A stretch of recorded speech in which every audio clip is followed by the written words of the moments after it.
Important issue होगा, क्या राष्ट्रीय सियासत में महाराष्ट्र के चुनाव का इफेक्ट दिखेगा।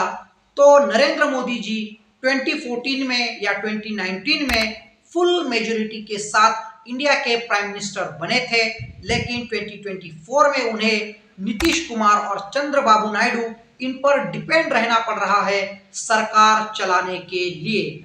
और राष्ट्रीय सियासत में उत्तर प्रदेश के बाद सबसे ज्यादा इफेक्टिव स्टेट कोई है तो वो महाराष्ट्र है, क्योंकि महाराष्ट्र से 48 मेंबर ऑफ पार्लियामेंट चुन के जाते हैं, उत्तर प्रदेश से 80 मेंबर ऑफ पार्लियामेंट चुन के लोकसभा के भीतर पहुंचते हैं।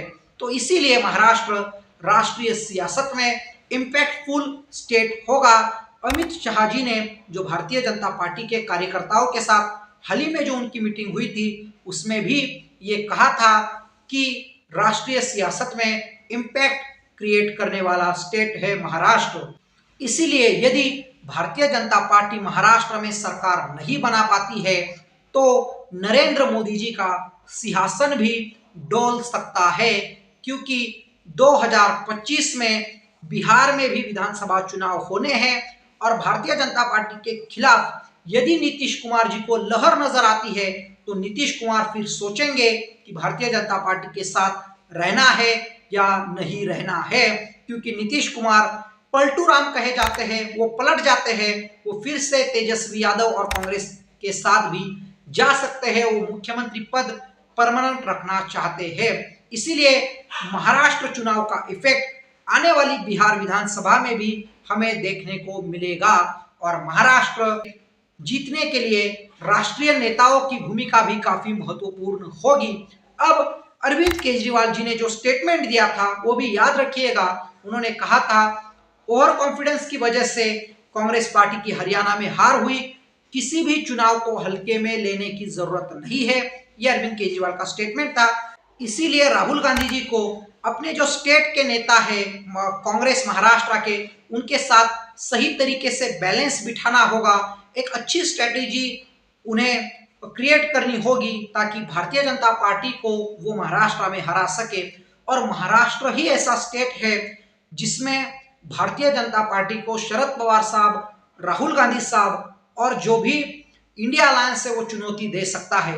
इसलिए राष्ट्रीय नेता राहुल गांधी, मल्लिकार्जुन खड़गे, उसके साथ ही शरद पवार जी को भी हम राष्ट्रीय नेता कह सकते हैं।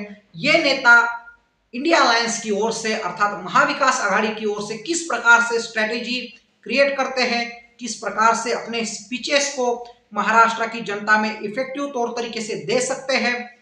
उसके साथ ही जो एनडीए अलायंस के नेता है उसमें फिर नरेंद्र मोदी ले लीजिए, अमित शाह ले लीजिए या अन्य जो नेता है नितिन गडकरी साहब, उनका भी रोल यहाँ पे इंपॉर्टेंट होगा। वो महाराष्ट्र के एक इफेक्टिव नेता है, नागपुर से सांसद है। तो राष्ट्रीय नेताओं का रोल और राष्ट्रीय सियासत को प्रभाव करने वाला चुनाव महाराष्ट्र का है, ये आप ध्यान में रखिएगा। और इसी वजह से क्या लगता है आपको, राष्ट्रीय सियासत में महाराष्ट्र का चुनाव किस तरीके से प्रभाव क्रिएट कर पाएगा, आपकी सोच क्या है, ये जरूर बताइएगा। अगला मुद्दा जो है, क्या महाराष्ट्र के चुनाव में हरियाणा इफेक्ट दिखेगा।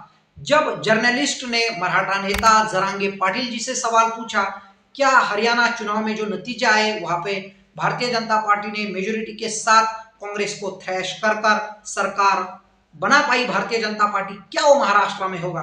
तो मनोज जरांगे पाटिल ने कहा हरियाणा, कहा महाराष्ट्र, उसका कैसे असर यहाँ पे हो पाएगा, यहाँ के मुद्दे अलग है, हरियाणा के मुद्दे अलग है, ये जरांगे पाटिल जी ने कहा था। हरियाणा इफेक्ट महाराष्ट्र के चुनाव में दिखेगा, इसका जो परसेंटेज है, पॉसिबल परसेंटेज है, वो काफी कम लग रहा है। इसलिए हरियाणा इफेक्ट महाराष्ट्र की सियासत में दिखेगा, ये लगभग इम्पॉसिबल है, ये हो नहीं सकता है, ऐसा ही हमें लग रहा है। तो साथियों, जाते जाते मैं इतना ही बताना चाहता हूं कि एंटी बीजेपी वेव महाराष्ट्र में चल रहा है, उसके साथ ही मराठा कम्युनिटी की वेव महाराष्ट्र में वही चल रही है। इसकी वजह से भारतीय जनता पार्टी और उनके सहयोगियों की सत्ता महाराष्ट्र में आ जाएगी, ऐसा लगभग मुश्किल लग रहा है। लेकिन सियासत है, सियासत के गलियारों में कुछ भी हो सकता है। तो आपको महाराष्ट्र के सियासत के बारे में क्या लग रहा है, कमेंट बॉक्स में जरूर बताइएगा। तो मैं रविराज जाधव आप सबकी अनुमति अनुमति लेता हूँ। न्यूज लेटर इस नए नईले यूट्यूब चैनल को सब्सक्राइब कीजिएगा और अगला वीडियो देखना मत भूलिएगा। धन्यवाद।